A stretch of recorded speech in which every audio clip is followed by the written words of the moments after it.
नमस्कार दोस्तों, आप अपनी स्क्रीन पे ये एसआईपी कैलकुलेटर देख सकते हैं जो आपने बहुत बार यूज किया होगा। तो मान लीजिए अगर आप 5,000 रुपए महीने की एसआईपी करते हैं 15 साल तक और आपको रिटर्न मिलता है 12%, तो आपको 15 साल के बाद करीबन 24 लाख रुपए का अमाउंट मिलेगा।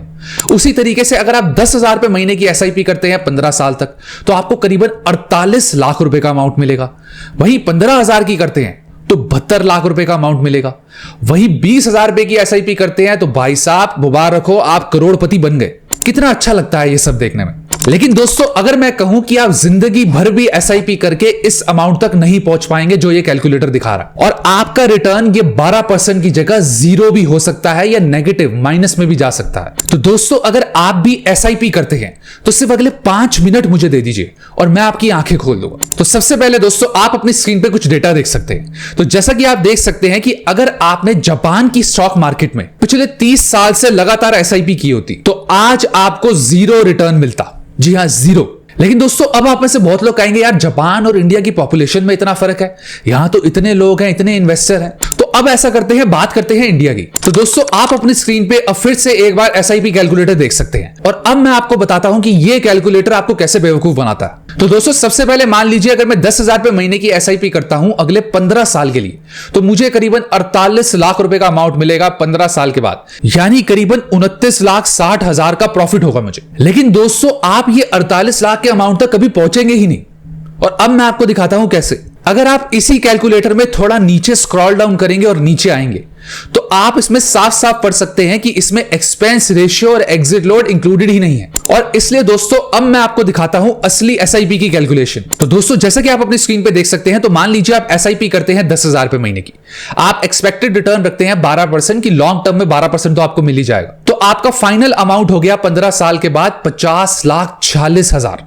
अब दोस्तों, हम इसमें एक्सपेंस रेशियो लेते हैं 0.80 का। कहीं एक्सपेंस रेशियो इससे कम होता है और कहीं ज्यादा होता है, तो मैं बीच का एवरेज ले रहा हूं 0.80। अब आप में से बहुत सारे लोग कमेंट करेंगे भाई तुम्हें एक्सपेंस रेशियो की कैलकुलेशन ही नहीं आती, 0.80 इतना कैसे बन सकता है 4 लाख के करीब। तो दोस्तों, मैं आपको बता दूं कि एक्सपेंस रेशियो हर साल लगता है, वो भी आपके एनएवी पे लगता है, एनएवी में एडजस्ट होता है। तो अगर आपको कैलकुलेशन नहीं आती तो कमेंट करना, मैं एक्सपेंस रेशियो की कैलकुलेशन भी सिखाऊंगा। वहीं दोस्तों, उसके बाद आएगा एलटीसीजी यानी टैक्स। टैक्स मैं ले रहा हूं 15%। मुझे पता है कि अभी टैक्स 12.5% है, लेकिन मैं भी आपको आगे बताऊंगा मैंने 15% क्यों लिया। यानी दोस्तों, ये दो चीजें काटने के बाद आपका फाइनल अमाउंट बनता है 42,40,000। यानी दोस्तों, अगर आप अपना रिटर्न यानी CAGR निकालेंगे तो आपका करीबन बनता है 5.91% का रिटर्न, जो आपने 12% लेके चले थे। और अगर दोस्तों मैं इसमें इन्फ्लेशन भी लगा दूं, 5-6% ही इन्फ्लेशन ले लेता हूं, तो आपका रिटर्न हो गया 0। यानी दोस्तों, आपका करीबन 8 लाख का अमाउंट उड़ जाएगा सिर्फ एक्सपेंस रेशियो और long term capital gain tax से। लेकिन दोस्तों, अब सवाल आएगा कि मैंने टैक्स 15% क्यों लिया है, क्योंकि टैक्स तो 12.5% है। तो दोस्तों, जैसा कि आप देख सकते हैं कि 2018 से पहले जिन्होंने एसआईपी शुरू की थी तो उन्होंने अपना एलटीसीजी यानी long term capital gain tax 0 लिया था और उसी हिसाब से कैलकुलेशन की थी, क्योंकि तब टैक्स होता ही नहीं था। लेकिन दोस्तों, 2018 आते आते गवर्नमेंट ने सीधा 10% एलटीसीजी लगा दिया और दोस्तों 2024 में ये टैक्स पहुंच गया है 10 से 12.5%। लेकिन दोस्तों, क्या गारंटी है कि अगले 3 या 4 साल में ये टैक्स 12.5% से 15% क्यों नहीं होगा। इसलिए मैंने एलटीसीजी एवरेज 15% लिया है, इससे ज्यादा भी हो सकता है। लेकिन दोस्तों, आगे की बात बताने से पहले एक जरूरी बात। दोस्तों, आप जानते ही हैं कि मार्केट में आजकल कितनी वॉलेटिलिटी है, कभी ऊपर कभी नीचे, कभी ऊपर कभी नीचे। और दोस्तों, इसी वजह से इन्वेस्टमेंट या ट्रेड करना काफी मुश्किल हो रहा है। तो दोस्तों, अगर आप सही तरीके से इन्वेस्टमेंट या ट्रेड करना चाहते हैं तो आपको एक ऐसा प्लेटफॉर्म चाहिए जो सिंपल हो, फास्ट हो, अफोर्डेबल हो और साथ में आपको पावरफुल टूल्स प्रोवाइड करता हो। तो दोस्तों, चाहे आप एक बिगनर हैं या कोई सीजन इन्वेस्टर, आज मैं आपके लिए एक ऐसा प्लेटफॉर्म लेके आया हूं जो आपको ये सारे फीचर्स प्रोवाइड करता है, वो भी एक सिंगल ऐप में। इस प्लेटफॉर्म का नाम है 5पैसा। दोस्तों, 5पैसा ने लॉन्च किया है FNO 360। ये एक ऐसा पावरफुल ट्रेडिंग प्लेटफॉर्म है जो स्पेशली FNO ट्रेडर्स के लिए डिजाइन किया गया। यहां आपको मिलता है real time analytics, strategy builder और 1 क्लिक एग्जीक्यूशन, वो भी सब सिर्फ एक सिंगल जगह पे। तो दोस्तों, सबसे पहले बात करते हैं इसके इंटरफेस की। दोस्तों, FNO का डैशबोर्ड बहुत ही क्लीन और रिस्पॉन्सिव है। तो चाहे आप स्ट्रैडल देख रहे हो, ऑप्शन चेन एनालाइज कर रहे हो या ओपन इंटरेस्ट मॉनिटर कर रहे हो, ये सब कुछ आपको सीमलेसली एक ही स्क्रीन पर मिलता है। सिर्फ यही नहीं दोस्तों, FNO 360 आपको सिर्फ एक बेसिक डाटा नहीं दिखाता, यहां आपको मिलते हैं ग्रीक्स जैसे डेल्टा, थीटा और वेगा। लाइव OI एनालिसिस भी मिलता है, जैसे किस स्ट्राइक पर सबसे ज्यादा एक्टिविटी हो रही है, और साथ में FIIs और DIIs का भी डेटा मिलता है। यानी दोस्तों डेटा एनालाइज करते करते आप वहीं पे ही बाय एंड सेल कर सकते हैं, वो भी सिर्फ एक क्लिक से, बिना कोई स्क्रीन स्विच करे। इसके अलावा दोस्तों FNO 360 आपको प्रोवाइड करता है स्ट्रैटेजी बिल्डर,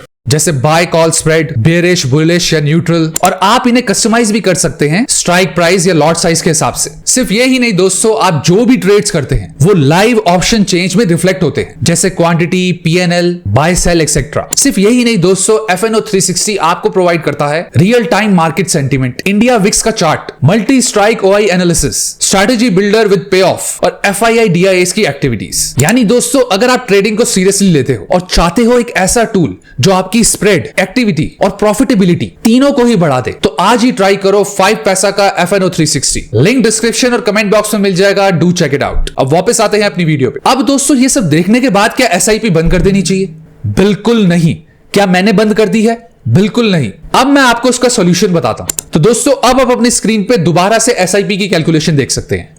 तो मान लीजिए 10,000 रुपए महीने की SIP करेंगे, लेकिन इस बार मैंने 12% से रिटर्न उठा के 15% लग दिया, यानी मुझे कम से कम 15% रिटर्न निकालना ही है। तो 15 साल के बाद अब मुझे 65 लाख का अमाउंट मिलेगा। एक्सपेंस रेशियो हो गया दोस्तों 3,90,000 और LTCG में फिर से 15% ले रहा हूं, यानी LTCG करीबन हो गया 6,38,000 रुपए का। यानी दोस्तों मुझे 15 साल के बाद अब कम से कम 55 लाख का अमाउंट मिलेगा, यानी मेरा CAGR बनता है करीबन 7% का, जो पहले 5.9% था।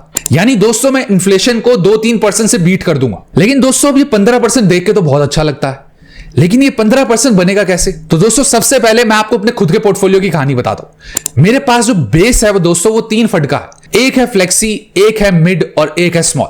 दोस्तों ये मेरे पोर्टफोलियो का बेस है, जिसमें मेरी सबसे ज्यादा SIP जाती है। और आप मेरे पोर्टफोलियो का स्क्रीनशॉट देख सकते हैं, करीबन 38% का रिटर्न है और मेरा XIRR भी करीबन 47%। क्योंकि दोस्तों मैं इन 3 फंड्स के सिवा 3 फंड्स और रखता हूं जिनको मैं रोटेट करता हूं, यानी लगातार मैं उनका सेक्टर रोटेशन करता हूं। तो दोस्तों सेक्टर रोटेशन को और अच्छे से समझने के लिए आप अपनी स्क्रीन पे एक चार्ट देख सकते हैं, जो मैं पहले भी दिखा चुका हूं। इसमें 2012 से लेकर 2024 का डेटा दिया हुआ है, यानी कौन से सेक्टर ने कौन से साल में कितना रिटर्न दिया।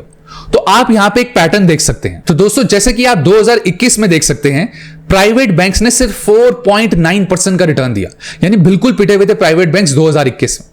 वहीं दोस्तों 2022 में देखेंगे तो प्राइवेट बैंक्स ने 22% का रिटर्न दिया, यानी सीधा ऊपर शूट कर गए। फिर 2023 में देखेंगे तो प्राइवेट बैंक्स फिर नीचे आ गए, यानी 14.6% पे आ गए। और 2024 में देखेंगे तो प्राइवेट बैंक्स ने 0.4% का रिटर्न दिया, यानी ये सेक्टर ऐसे चल रहे हैं, ऊपर नीचे ऊपर नीचे। आप दोस्तों एक दूसरा एग्जांपल देख लेते हैं। आप मेटल सेक्टर देख सकते हैं। मेटल ने 2021 में करीबन 74% का रिटर्न दिया, यानी बंपर रिटर्न दी। वहीं 2022 में देखेंगे तो मेटल ने 25% का रिटर्न दिया, यानी पहले से काफी कम हो गया। फिर 2023 में देखेंगे तो मेटल ने 19% का रिटर्न दिया, यानी और कम हो गया। और अगर 2024 में देखेंगे तो मेटल 9.2% पे आ चुके। यानी दोस्तों ये मार्केट सेक्टर रोटेशन से चलती है और आपको सेक्टर समझने होंगे कि अब अगली किसकी बारी है। और अगर आप अपने म्यूचुअल फंड का बेस, जैसे मेरे 3 म्यूचुअल फंड है, उसको स्ट्रांग रखते हैं और इसके अलावा सेक्टर रोटेशन करते हैं, जैसे 1 साल या 1.5 साल सेक्टर चला, उसमें प्रॉफिट बुक किया और नेक्स्ट में शिफ्ट हो गए, फिर उसके बाद नेक्स्ट में शिफ्ट हो गए, इससे क्या होगा दोस्तों, आपका रिटर्न काफी ज्यादा बढ़ जाएगा, जैसे मेरा बढ़ा। यानी दोस्तों SIP से बिल्कुल पैसा बनता है, लेकिन आपको थोड़ा स्मार्ट SIP करनी पड़ेगी। इसके अलावा अगर दोस्तों आपका कोई भी डाउट हो तो आप कमेंट बॉक्स में लिख सकते हैं, मैं पूरी कोशिश करूंगा उसका रिप्लाई करने की। और दोस्तों अगर आप एक फास्ट और रिलायबल ब्रोकर चाहते हैं तो आप 5 पैसा को चेकआउट कर सकते हैं, लिंक डिस्क्रिप्शन में है। अब मिलेंगे दोस्तों ऐसी ही अगली इंटरेस्टिंग येट इंफॉर्मेटिव वीडियो में। तब तक के लिए do like, share, comment and subscribe to my YouTube channel, which is money right.